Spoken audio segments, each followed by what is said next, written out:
Good morning students.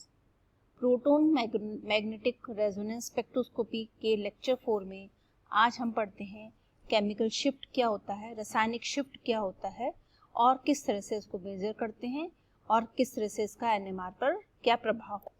उससे पहले हम जानते हैं कि टीएमएस क्या होता है। टीएमएस यानी टेट्रामिथाइल सिलेन, जिसके अंदर सिलिकॉन, ये एक सिलिकॉन का एटम है और इसके चारों ओर मिथाइल ग्रुप हैं। टोटल हमारे पास यहाँ पर एक जैसे यानी इक्वलेंट प्रोटॉन कितने हैं, हर कार्बन एटम पर 3 प्रोटॉन, टोटल हमारे पास 12 प्रोटॉन हैं और 12 ही प्रोटॉन एक जैसे हैं। और दूसरी बात कि यहाँ पर क्योंकि सिलिकॉन मेटल है, इलेक्ट्रोपॉजिटिव है, कार्बन की अपेक्षा ज़्यादा धनात्मक है, तो ये क्या करेगा, इसका ये जो प्रोटॉन है वो ज़्यादा शील्डेड है, मतलब इनके चारों ओर इलेक्ट्रॉन का घनत्व तो अधिक है। ये प्रोटॉन अपने इलेक्ट्रॉन यहाँ दे देगा, इनकी चारों ओर घनत्व अधिक है, तो सारे ऑर्गेनिक कंपाउंड्स में से सबसे ज़्यादा शील्डेड यह प्रोटॉन है। ये प्रोटॉन 12 प्रोटॉन मैक्सिमम प्रोटॉन है। तो टीएमएस की जो पीक होती है वो हमेशा हमको स्केल पर 0 पर दिखाई देती है, 0 से स्टार्ट होती है और टीएमएस से ही हम दूसरे कंपाउंड्स को कंपेयर करते हैं। तो टीएमएस की पीक एक अच्छी लंबी पीक दिखाई देगी और जो हमको 0 या 10 टाउ स्केल पर 0 डेल्टा पर या टाउ स्केल में 10 पर हमको दिखाई देती है। टीएमएस हम इसलिए काम में लेते हैं क्योंकि ये ऐसा सॉल्वेंट है जिसमें ज़्यादातर ऑर्गेनिक कंपाउंड्स डिसॉल्व हो जाते हैं और उसके बाद ये एवोपरेट हो जाता है और हमारा जो कंपाउंड है वो हमको इंटैक्ट वापस मिल जाता है, इसलिए हम यहाँ पर टीएमएस काम में लेते हैं। Organic protons absorbs downfield of the TMS signal. TMS signal के डाउनफील्ड में ही ऑर्गेनिक कंपाउंड्स एब्जॉर्ब करते हैं, इसलिए हमको टीएमएस को स्टैंडर्ड मानते हैं और बाकी सारे जो स्ट्रक्चर्स होते हैं उसको हम टीएमएस के बाद मानते हैं। अब आता है कि केमिकल शिफ्ट क्या होता है या रासायनिक परिवर्तन, रासायनिक शिफ्ट किसे कहते हैं। हमको पता है कि जो हम एनएमआर या पीएमआर का जो स्केल लेते हैं, जो कर्व होता है उसके अंदर जो ग्राफ होता है उसके अंदर हमको पीक दिखाई देती है। आपको पहले भी बताया कि पीक के अंदर जो कार्बन के ऊपर उपस्थित प्रोटॉन्स की संख्या जितनी ज्यादा होगी, एक जैसे प्रोटॉन की संख्या, उतनी ही पीक की इंटेंसिटी ज्यादा होगी।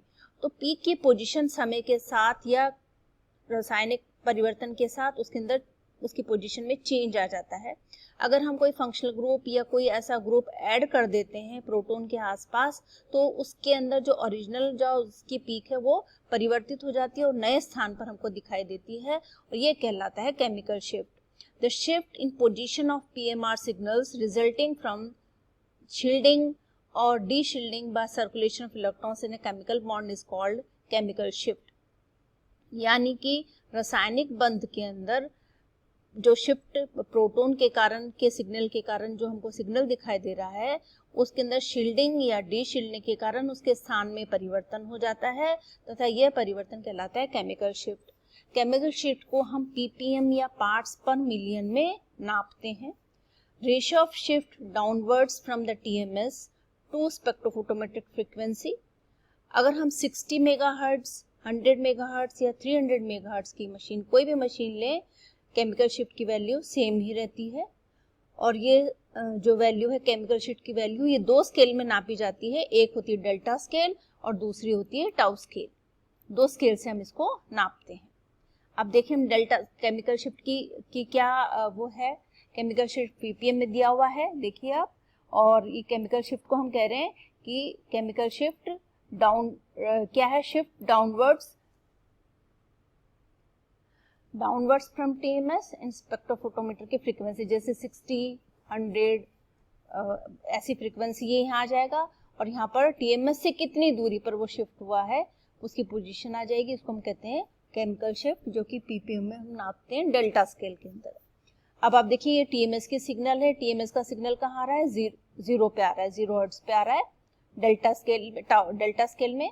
और इस तरह से हम आगे बढ़ते जा रहे हैं। 1 to 10 का स्केल है यहाँ पर। और अगर हम दूसरा स्केल लेते हैं, ये टीएमएस, यहाँ पर ये 600 अगर मेगाहर्ट्ज की हम लेते हैं, स्टार्ट करते हैं, तो ये 3000 तक जाता है। इस तरह से स्केल परिवर्तित होता है। दूसरा पोजीशन ऑफ सिग्नल्स। अगर कोई प्रोटॉन उसके पास में अगर बहुत इलेक्ट्रोनेगेटिव ग्रुप लगा हुआ है, इलेक्ट्रोनेगेटिव एलिमेंट है, तो वो वाले जो प्रोटॉन्स होते हैं उनके शील्डिंग हो जाए, डी शील्डिंग हो जाएगी, यानी जो इलेक्ट्रॉन घनत्व है प्रोटॉन के चारों ओर वो कम हो जाएगा। क्यों कम हो जाएगा? क्योंकि जो इलेक्ट्रोनेगेटिव एलिमेंट या इलेक्ट्रोनेगेटिव कोई ग्रुप ऐसा लगा है जो इलेक्ट्रॉन को अपनी ओर खींचेगा, तो क्या होगा, बॉन्ड के इलेक्ट्रॉन्स उस ग्रुप के ज्यादा नजदीक चले जाएंगे और प्रोटीन के पास से इलेक्ट्रॉन डेंसिटी कम हो जाएगी और वो उनके ऊपर जो चारों ओर से ढकाव है, जो उनके चारों ओर से इलेक्ट्रॉन्स की शील्ड है वो कम हो जाएगी और वो डी शील्डेड हो जाएंगे और उनकी पोजीशन डाउन फील्ड की ओर सरक जाएगी और उनके अंदर जो केमिकल शिफ्ट होगा वो अधिक अमाउंट की ओर शिफ्ट होगा और वो टुवर्ड्स डाउन फील्ड में चली जाएंगी। अगर डिस्टेंस बढ़ाते जाते हैं, अगर जो इलेक्ट्रोनेगेटिव एलिमेंट है वो प्रोटॉन से जितना दूर होगा, उस जिस डिस्टेंस उसका कम ज्यादा होगा, तो उसका इफेक्ट कम होता जाएगा और उसके कारण केमिकल शिफ्ट के मान में भी कमी आएगी। नेक्स्ट हम लिखते हैं वैल्यू ऑफ केमिकल शिफ्ट। किस तरह की वैल्यूज? ये जनरल शिफ्ट की वैल्यूज हैं, ये अलग अलग कंपाउंड में वेरी कर सकती हैं। जैसे एल्केन है, एल्केन की जो प्रोटॉन है वो 0.9 पर, अगर CH2 के फॉर्म में 1.3 पर, एल्केन के फॉर्म में 1.4 पर, 2.1, 2.5, इस तरह से ये डिफरेंट प्रोटॉन्स हैं जिनके की अप्रॉक्सीमेट डेल्टा वैल्यूज हैं और ये लगभग हर कंपाउंड में उतनी ही रहती हैं। तो अगर हम ये वैल्यूज याद कर लेते हैं या ये वैल्यू ध्यान में हम रखते हैं तो हम किसी भी कंपाउंड के स्ट्रक्चर में बता सकते हैं कि यहाँ पर एल्केन के प्रोटॉन या CH2 ग्रुप प्रेजेंट है या CH का ग्रुप प्रेजेंट है या कीटोनिक ग्रुप प्रेजेंट है, एल्डिहाइड ग्रुप प्रेजेंट है। तो हर ग्रुप के लिए एक स्पेसिफिक वैल्यू होती है जिससे हम केमिकल शिफ्ट से हम उस फंक्शनल ग्रुप की जानकारी ले सकते हैं। अगर आप बात करते हैं हम एरोमेटिक प्रोटॉन्स की, एरोमेटिक प्रोटॉन जैसे ये बेंजीन रिंग है, तो बेंजीन रिंग एक फ्लैट समतलीय संरचना है और इस समतलीय संरचना के ऊपर और नीचे की ओर यहाँ पर इलेक्ट्रॉन डेंसिटी है। ये इलेक्ट्रॉन डेंसिटी एक सर्कुलर पाथ में क्लॉकवाइज या एंटी क्लॉकवाइज मूव कर रही है और हमें पता है रूल ऑफ थंब रूल के अनुसार अगर इलेक्ट्रॉन की डायरेक्शन मूव करने की डायरेक्शन ये है तो उसके पर लगने वाला मैग्नेटिक फील्ड ये लगेगा। इसको हम अपनी उंगलियों से बता रहे हैं तो ये हमारा थंब शो करता है। तो इलेक्ट्रॉन इस क्लॉकवाइज एंटी क्लॉकवाइज मूव करते हैं तो ये उसी डायरेक्शन में मैग्नेटिक फील्ड उसके लंबवत लगेगा, उसके परपेंडिकुलर मैग्नेटिक फील्ड होगा। तो induced field reinforces the external field, deshielding हो जाएगी यहाँ पर। Circulation of electrons, circulation of electrons ऐसा है, इलेक्ट्रॉन इस तरह से सर्कुलेट हो रहे हैं तो मैग्नेटिक फील्ड हमके उसके अपोजिट डायरेक्शन, उसके लंबवत हमको मैग्नेटिक फील्ड मिल रहा है। और एरोमेटिक प्रोटॉन्स के केस में हमेशा डी शील्डिंग होगी, यानी ये इलेक्ट्रॉन्स बाह्य जो मैग्नेटिक फील्ड है उसके के सेम डायरेक्शन में, दोनों एक ही दिशा में है, जिससे न्यूक्लियस जो है, न्यूक्लियस के अंदर जो प्रोटॉन प्रेजेंट है उस प्रोटॉन पर डी शील्डिंग हो जाएगी और वो उसकी वैल्यू देखिए, डेल्टा वैल्यू उसकी कितनी होगी, 7 से 8 के बीच में आ जाएगी। दैट मीन्स डी शील्डिंग होगी और लोअर डेल्टा उसकी वैल्यू आ जाएगी। अब हम बात करते हैं विनाइल प्रोटॉन्स की। विनाइल के अंदर भी, विनाइल ग्रुप में भी डबल बॉन्ड है कार्बन और कार्बन के बीच में और इसके कारण ये जो कार्बन कार्बन का जो बॉन्ड है सिग्मा बॉन्ड, इसके ऊपर और नीचे इलेक्ट्रॉन डेंसिटी है और इसमें भी इलेक्ट्रॉन्स मूव कर रहे हैं।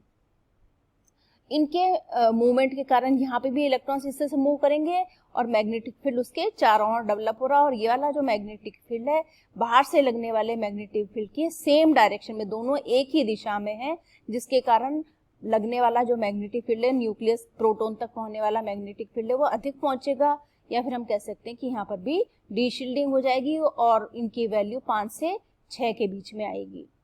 अगर हम बात करते हैं एल्डिहाइड एसिटिलीन प्रोटॉन की, तो एसिटिलीन प्रोटॉन में ट्रिपल बॉन्ड है कार्बन और कार्बन के बीच में और जो इलेक्ट्रॉन्स का मूवमेंट है वो इस डायरेक्शन में है और मैग्नेटिक फील्ड इस डायरेक्शन में है और जिसके कारण ये शील्डिंग हो जाएगी यहाँ पर और इनकी वैल्यू जो है एसिटिलीन प्रोटॉन की, कार्बन कार्बन के बीच में ट्रिपल बॉन्ड जब होता है तो वो शील्ड कर देते हैं प्रोटॉन को और उसके कारण डेल्टा वैल्यू 2.5 तक आ जाती है, मतलब इनके अंदर शील्डिंग हो जाती है। एल्डिहाइड प्रोटॉन ये एक इम्पॉर्टेंट फंक्शनल ग्रुप है, ये एसिड में भी आता है, एल्डिहाइड कीटोन्स में आता है, एनहाइड्राइड्स में आता है, अगर हम और दूसरे एमाइड्स में आता है तो ऐसे सारे स्ट्रक्चर में C double bond O group present रहता है।